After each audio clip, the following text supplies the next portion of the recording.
அப்போஸ்தலனாகிய பேதுரு எழுதின பொதுவான முதலாம் நிருபம்.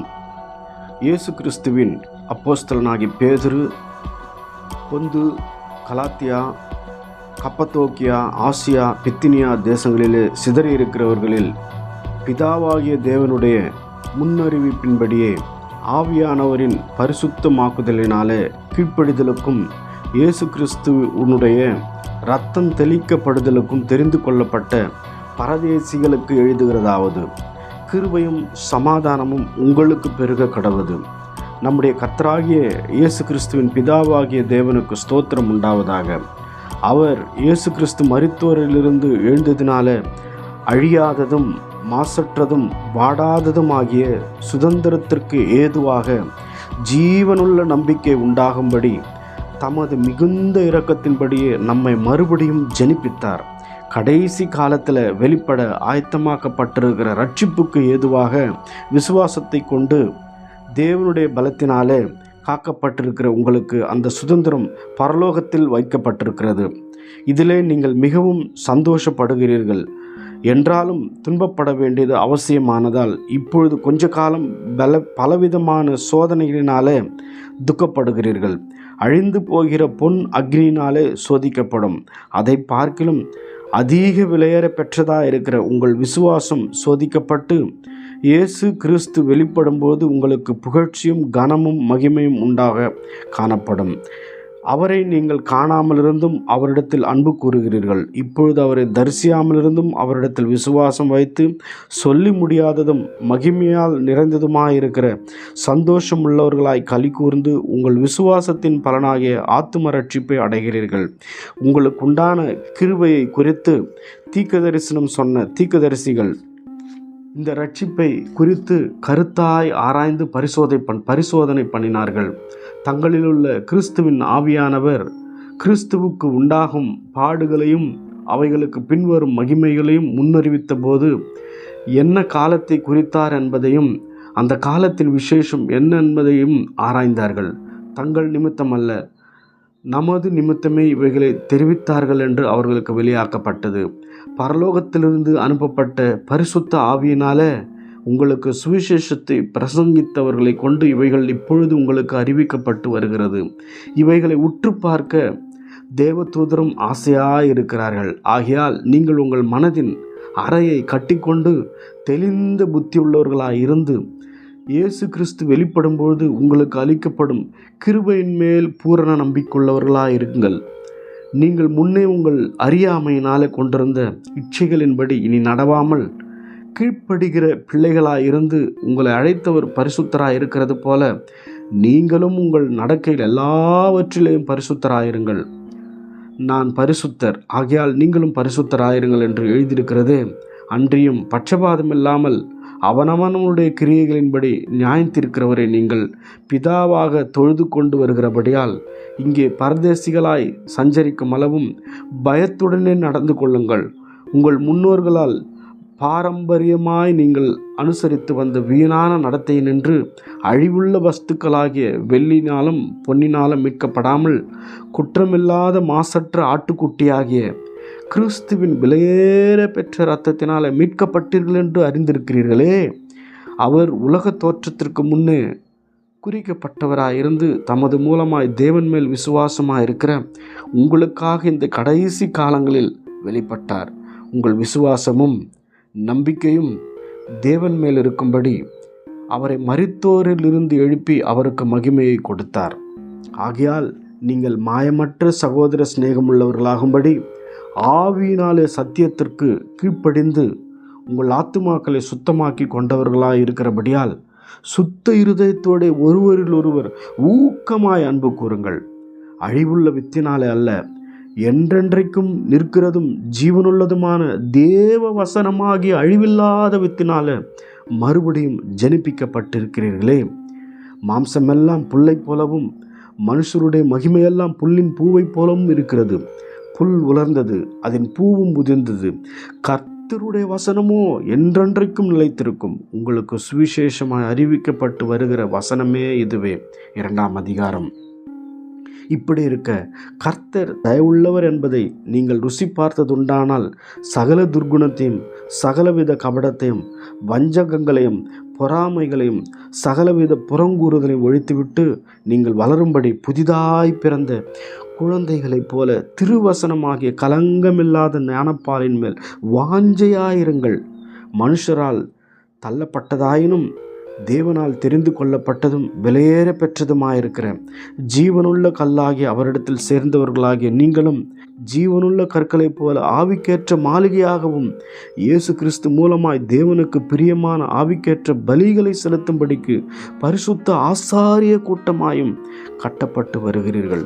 அந்தபடியே இதோ தெரிந்து கொள்ளப்பட்டதும் விலையேற பெற்றதுமாயிருக்கிற மூலைக்கல்லை சீயோனிலே வைக்கிறேன், அதன் மேல் விசுவாசமாயிருக்கிறவன் வெட்கப்படுவதில்லை என்று வேதத்தில் சொல்லியிருக்கிறது.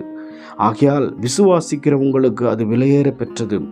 கீழ்ப்படியாமல் இருக்கிறவர்களுக்கோ வீட்டை கட்டுகிறவர்களால் தள்ளப்பட்ட பிரதான மூலைக்கல்லாகிய அந்த கல் இடறுதலுக்கு ஏதுவான கல்லும் விழுகிறதற்கு ஏதுவான கன்மலையுமாயிற்று. அவர்கள் திருவசனத்திற்கு கீழ்ப்படியாதவர்களாய் இருந்து இடறுகிறார்கள், அதற்கென்றே நியமிக்கப்பட்டவர்களாயும் இருக்கிறார்கள். நீங்களோ உங்களை அந்தகாரத்தினின்று தம்முடைய ஆச்சரியமான ஒளியினிடத்திற்கு வரவழைத்தவருடைய புண்ணியங்களை அறிவிக்கும்படிக்கு தெரிந்து கொள்ளப்பட்ட சந்ததியாயும் ராஜரிகமான ஆசாரிய கூட்டமாயும் பரிசுத்த ஜாதியாயும் அவருக்கு சொந்தமான ஜனமாயும் இருக்கிறீர்கள்.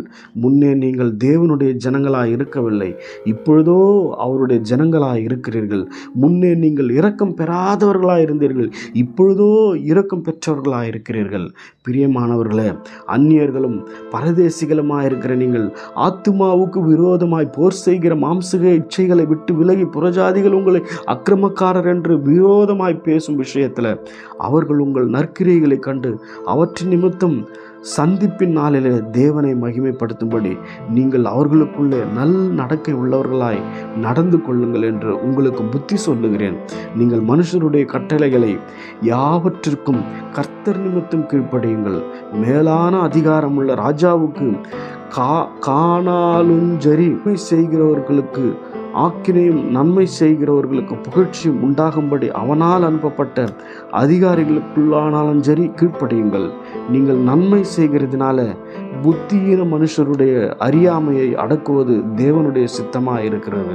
சுயாதீனம் உள்ளவர்களாக இருந்தும் உங்கள் சுயாதீனத்தை துர்குணத்திற்கு மூடலாக கொண்டிராமல் தேவனுக்கு அடிமைகளாயிருங்கள். எல்லாரையும் கனம் பண்ணுங்கள், சகோதரிடத்தில் அன்பு கூறுங்கள், தேவனுக்கு பயந்திருங்கள், ராஜாவை கனம் பண்ணுங்கள், வேலைக்காரரை அதிக பயத்துடனே உங்கள் எஜமான்களுக்கு கீழ்ப்படிந்திருங்கள். நல்லவர்களுக்கும் சாந்த குணமுள்ளவர்களுக்கும் மாத்திரமல்ல, முரட்டு குணமுள்ளவர்களுக்கும் கீழ்ப்படிந்திருங்கள். ஏனெனில் தேவன் மேல் பற்றுதலாயிருக்கிற மனசாட்சி நிமித்தம் ஒருவன் அநியாயமாய் பாடுபட்டு உபத்திரவங்களை பொறுமையாய் சகித்தால் அதுவே பிரீதியாயிருக்கும். நீங்கள் குற்றம் செய்து அடிக்கப்படும் போது பொறுமையோடு சகித்தால் அதனால் என்ன கீர்த்தி உண்டு? நீங்கள் நன்மை செய்து பாடுபடும் போது பொறுமையோடு சகித்தால் அது தேவனுக்கு முன்பாக பிரீதியாயிருக்கும். இதற்காக நீங்கள் அழைக்கப்பட்டும் இருக்கிறீர்கள். ஏனெனில் கிறிஸ்துவும் உங்களுக்காக பாடுபட்டு நீங்கள் நம்முடைய அடிச்சுவடுகளை தொடர்ந்து வரும்படி உங்களுக்கு மாதிரியை பின்வைத்து போனார். அவர் பாவம் செய்யவில்லை, அவருடைய வாயிலே வஞ்சனை காணப்படவும் இல்லை. அவர் வையப்படும் போது பதில் வையாமலும் பாடுபடும் போது பயமுறுத்தாமலும் நியாயமாய் தீர்ப்பு செய்கிறவர்களுக்கு தம்மை ஒப்பு கொடுத்தார். நாம் பாவங்களுக்கு செத்து நீதிக்கு பிழைத்திருக்கும்படிக்கு அவர் தாமே தமது சரீரத்தில் நம்முடைய பாவங்களை சிலுவையின் மேல் சுமந்தார். அவருடைய தழும்புகளால் குணமானீர்கள். சிதறுண்ட ஆடுகளைப் போல் இருந்தீர்கள். இப்பொழுதோ உங்கள் ஆத்துமாக்களுக்கு மெய்ப்பெறும் கண்காணியுமானவரிடத்தில் திருப்பப்பட்டிருக்கிறீர்கள். 3ஆம் அதிகாரம். அந்தபடியே மனைவிகளே, உங்கள் சொந்த புருஷருக்கு கீழ்ப்படிந்திருங்கள்.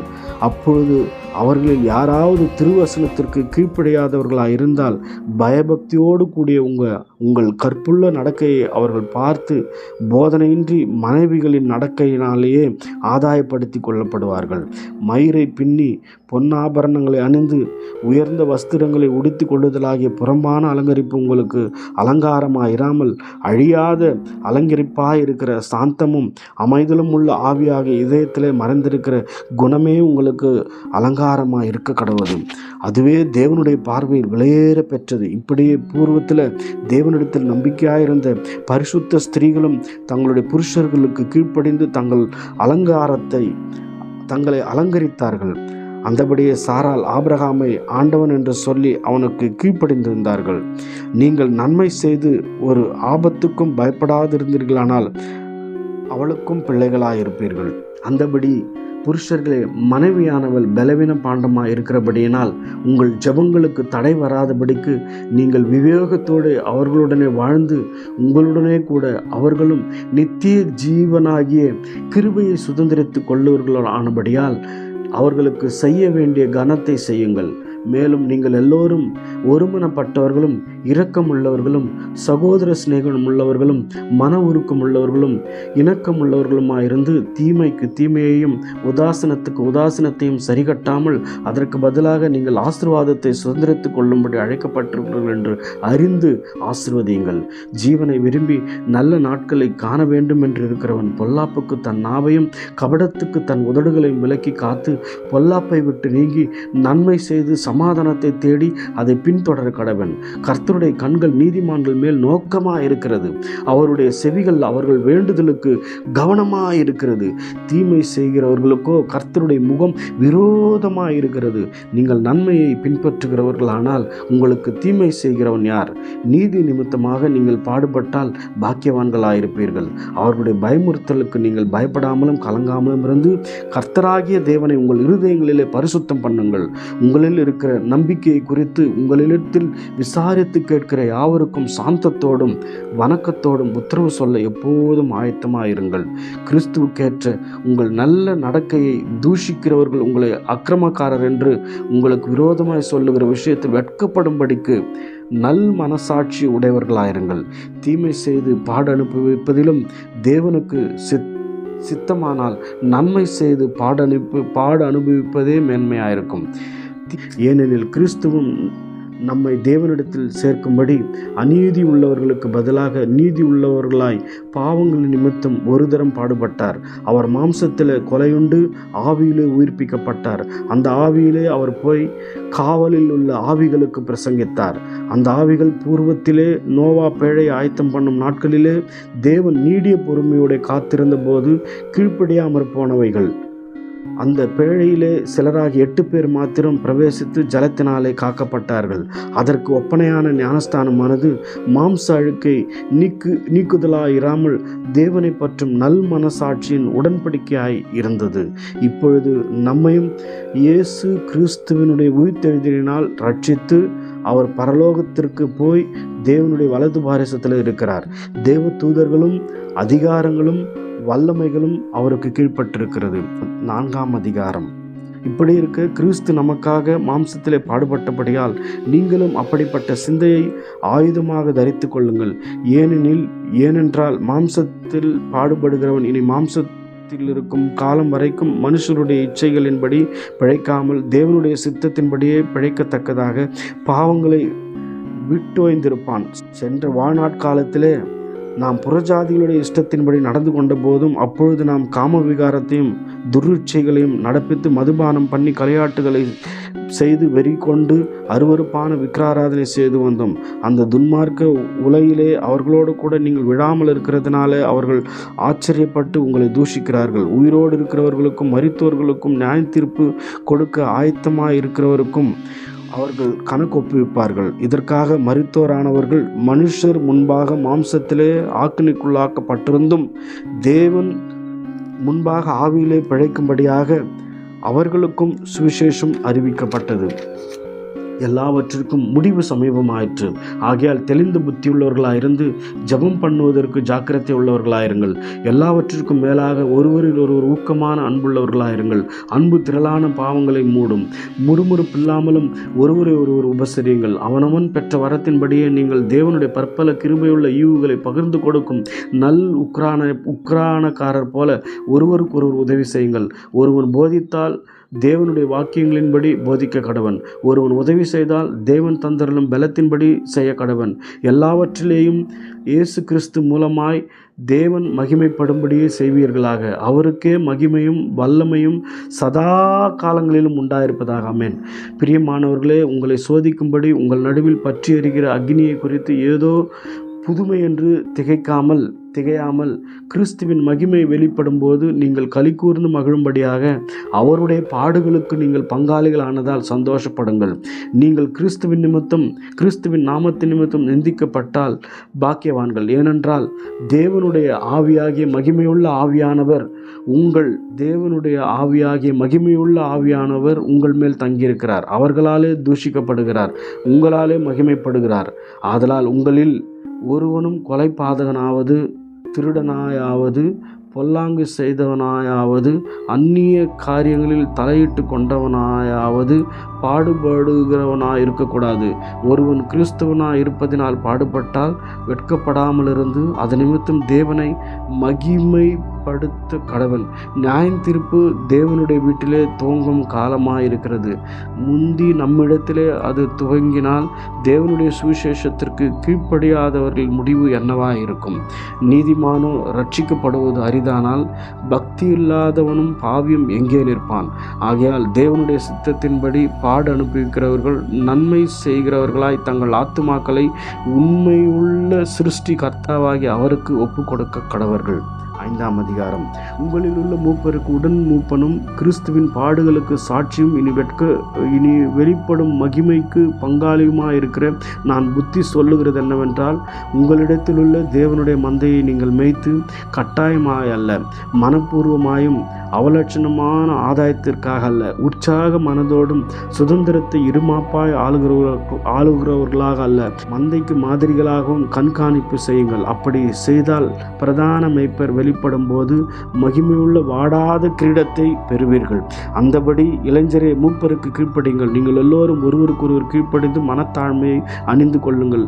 பெருமை உள்ளவர்களுக்கு தேவன் எதிர்த்து நிற்கிறார், தாழ்மை உள்ளவர்களுக்கோ தேவன் கிருபை அளிக்கிறார். ஆகையால் ஏற்ற காலத்திலே தேவன் உங்களை உயர்த்தும்படிக்கு அவருடைய பலத்த கைக்குள் அடங்கியிருங்கள். அவர் உங்களை விசாரிக்கிறவரானபடியால் உங்கள் கவலைகள் எல்லாம் அவர் மேல் வைத்து விடுங்கள். தெளிந்த புத்தி உள்ளவர்களாயிருங்கள், விழித்திருங்கள். ஏனெனில் உங்கள் எதிராளாகிய பிசாசானவன் கர்ச்சிக்கிற சிங்கம் போல் எவனை விழுங்கலாமோ என்று வகை தேடி சுற்றித் திரிகிறான். விசுவாசத்தில் உறுதியாயிருந்து அவனுக்கு எதிர்த்து நில்லுங்கள். உலகத்தில் உள்ள உங்கள் சகோதரரிடத்தில் அப்படிப்பட்ட பாடுகள் நிறைவேறி வருகிறது என்று அறிந்திருக்கிறீர்களே. கிறிஸ்து இயேசுவுக்குள் நம்மை தமது நித்திய மகிமைக்கு அழைத்தவராயிருக்கிற சகல கிருபையையும் பொருந்திய தேவன் தாமே கொஞ்ச காலம் பாடு அனுபவிக்கிற உங்களை சீர்படுத்தி ஸ்திரப்படுத்தி பலப்படுத்தி நிலைநிறுத்துவாராக. அவருக்கே மகிமையும் வல்லமையும் சதா காலங்களில் உண்டாயிருப்பதாக. ஆமென். உங்களுக்கு புத்தி சொல்லும்படிக்கும் நீங்கள் நிலை கொண்டு நிற்கிற கிருபை தேவனுடைய மெய்யான கிருபைதான் என்றும் சாட்சிடும்படிக்கும் நான் சுருக்கமாய் உங்களுக்கு எழுதி எனக்கு தோன்றுகிறபடி உண்மையுள்ள சகோதரனாகிய சில்வானுவின் கையில் கொடுத்து அனுப்பியிருக்கிறேன். உங்களுடனே கூட தெரிந்து கொள்ளப்பட்டிருக்கிற பாபிலோனில் உள்ள சபையும் என் குமாரனாகிய மார்க்கும் உங்களுக்கு வாழ்த்துதல் சொல்லுகிறார்கள். ஒருவரை ஒருவர் அன்பின் முத்தத்தோடு வாழ்த்துதல் செய்யுங்கள். கிறிஸ்து இயேசுவுக்குள்ளான உங்கள் அனைவருக்கும் சமாதானம் உண்டாவதாக. ஆமென்.